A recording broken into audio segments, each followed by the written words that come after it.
అన్నాడు. ఎవరు? BRS MLA అన్నాడు. ఇప్పుడు ఏమంటున్నాడో చెప్తాము. ఇక మరి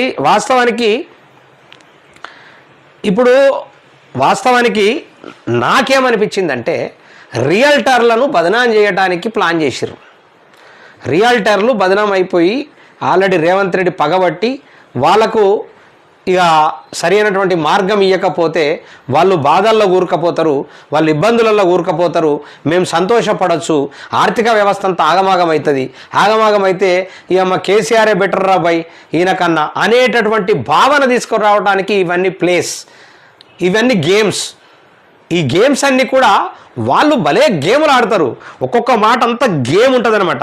అదే గేము ఇప్పుడు ఏమంటున్నాడంటే నిన్న అన్నటువంటి మన ఎమ్మెల్యేలను కొనాల్సిన అవసరం మాకు లేదు, మీ ఎమ్మెల్యేలపై నమ్మకం లేకనే మా 10 మందిని లాక్కున్నారు, ప్రభుత్వాన్ని పడగొడతామని మేము అనలేదు, ప్రజలు అనుకున్న